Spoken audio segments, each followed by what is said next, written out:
So you can't keep on relating yourself to animals. Stop doing that. We're totally and completely a different species altogether, with our own set of requirements. So first of all, we are breaking our diets, we're eating what is not required by us.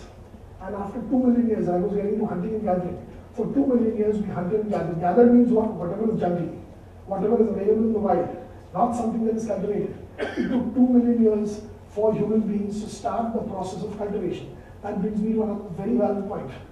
Are you all scared or worried about artificial and natural? That is, I should be having things that are natural. I should be minimizing things that are artificial.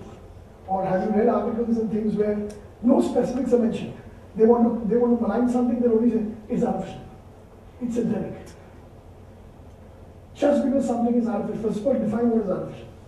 Artificial means man's interference is required. Finally, everything comes from nature. Nothing can come out of thin air. Okay, even your plastic has to finally come from nature. Carbon is an element of nature. No matter how synthetic an item is, it comes from nature. It's after we alter things, right? We denature things. We change its form. Now, I will define to you exactly what is artificial. Artificial is with man's interference. Artificial is a man-made process that causes the formation of something. From that definition, every grain that you're eating right now is artificial. Rice is artificial, jawar bajra is artificial, wheat is artificial. Why? Because they cannot exist in the wild. Show me one patch on this planet Earth on which you have wild jawar bajra growing on its own. Wild paddy fields, suddenly out of the blue, mushrooming up. To have rice, you need farmers, and you need cultivation. You need humans. The seeds don't, you know, the sowing of seeds. You might say sowing of seeds, how can it be unnatural? How can it be artificial? Finally, it's in the soil. Finally, a seed is natural. If you actually look at seeds going down from trees, the seeds fall, go into the ground themselves without man's intervention, and jungle things grow on their own. That's the real natural. That's what can be gathered. So after 2 million years, cultivation started. And before 2 million years, when we were hunting and gathering, as human beings, we had periods of fasting and feasting, fasting and feasting. We hunted, right? So obviously we hunted big animal. The whole family of these prehistoric people would eat a lot. Next time, probably you're sluggish, probably you're lazy, probably you're slow, the animal is too fast, your spear is not that sharp, whatever case may be, you can't hunt. You come back empty-handed. It just happened many times. So then they will be fasting. Gathering. Gathering of stuff also depended on natural conditions. So sometimes drought or famine. Today's day and age, drought and famine only means a notice given in the television. When there is a state of drought, when there is a state of famine, in your state of Goa, you all don't miss meals. You all don't have a morsel less. Prices of vegetables go up, prices of grains go up, but you all do not eat less. You all eat exactly the same amount. So it is nice to know that farmers are having a bad time, that the stuff is getting very expensive, food is getting very expensive. We can start complaining and grumbling about onion prices, we still have onions in our food. But famine and drought no longer affects us in the urban areas. Earlier, prehistoric times, if famine and drought is struck, khalas, an entire segment of that population would die of starvation. We evolved beautifully, and that is the reason why you've heard of saving the whale, saving the tiger.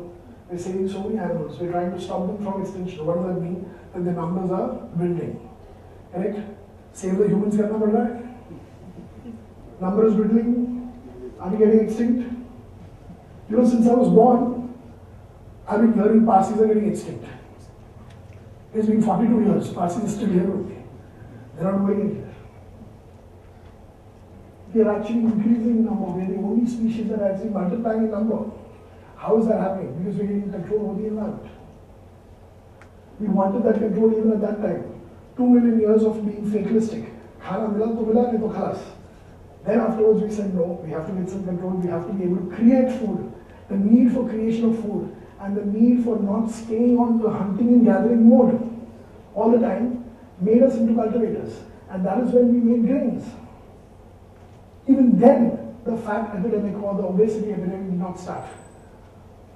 After that, after ages and ages, another thousands and thousands of years, came in processing of these carbs, the grains, polishing them, making them more attractive, making them more palatable. All of that has caused an epidemic of obesity.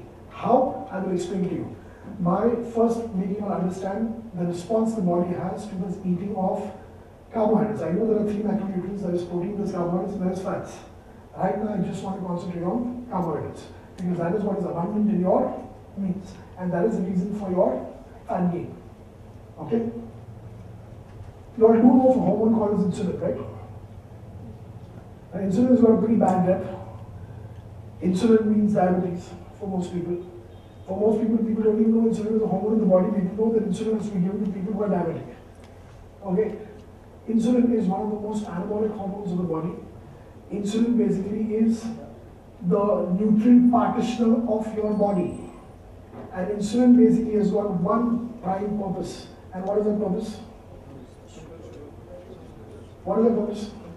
To regulate blood sugar.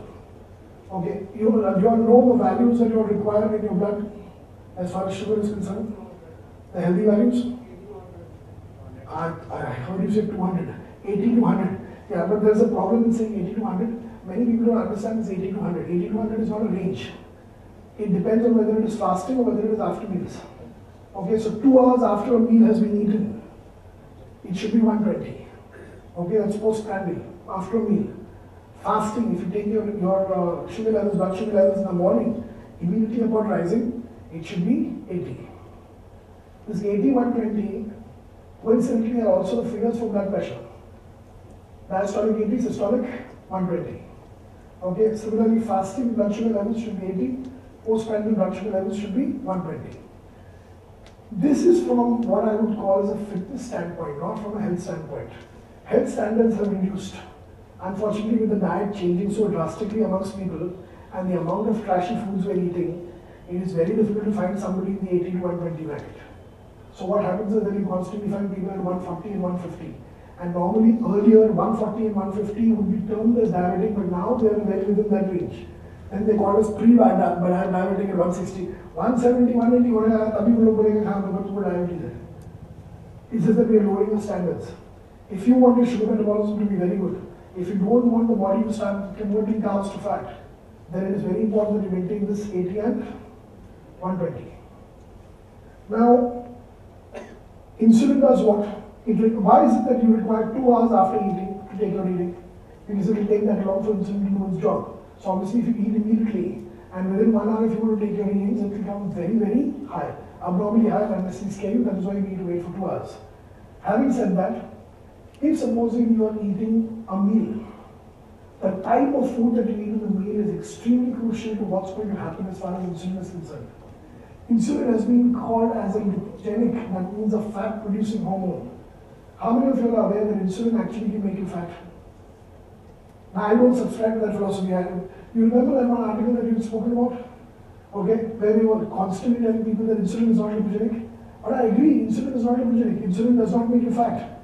Insulin's job is not to make you fat. But the wrong kind of foods can make insulin misbehave and make you gain fat.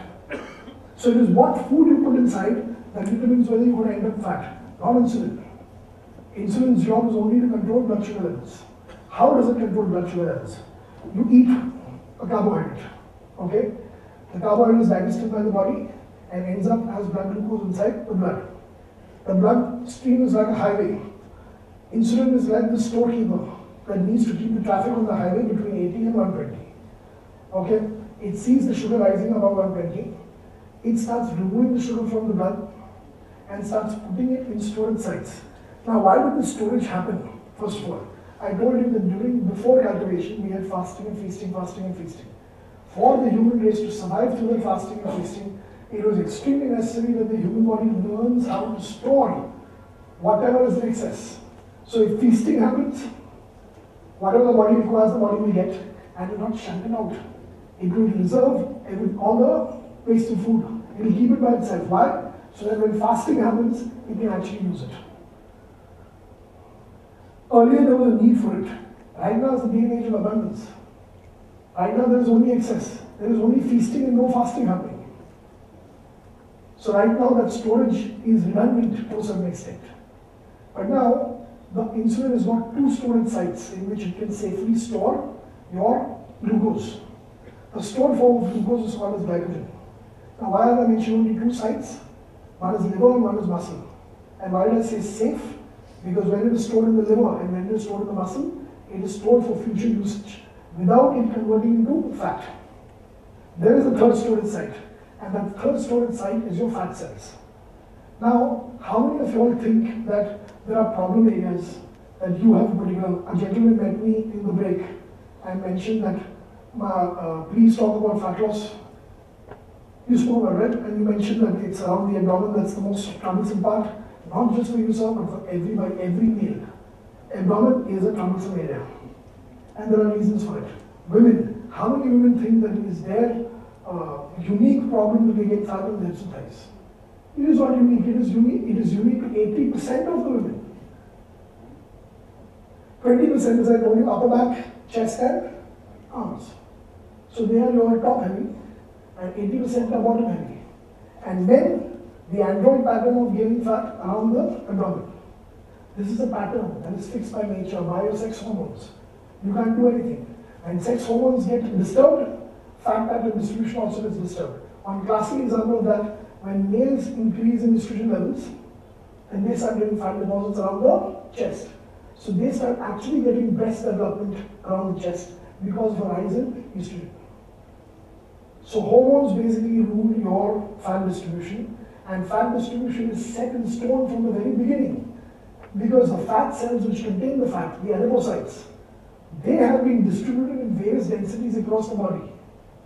And this is your area between the ribcage here and the knee here. This is the area of maximum fat distribution. Maximum number of fat cells are there. But you should also know that as a fully grown adult, you are not going to increase or decrease the number of fat cells. The fat cells will either expand or they will contract. Liver and muscle glycogen stores. These are finite stores. They have fixed walls. Beyond a certain point they can't take. Once they are filled up, the body will start storing in fat. And fat cells have an immense capacity to keep on expanding. With absolutely no increase in the number of fat cells, zero increase in the number of fat cells. A 28-inch waist male who's 28 inches in college can be a person with a 52-inch waist as a 40-year-old businessman. Okay, so can you imagine that the number of fat cells are not increased, but you had a girth measurement increase of how much? 28 to 42, can you imagine? Sorry? Huge. So you can imagine that each fat cell can actually expand like what? It's like a thing, it keeps on expanding. One of the reasons that insulin prefers this fat storage is because it is not worried about the amount of capacity that the storage cell can hold. Okay, now insulin actually will first always deliver your excess glucose as glycogen to liver cells, then it will go to muscle cells, and then if there is excess of glucose, it will put it into fat cells.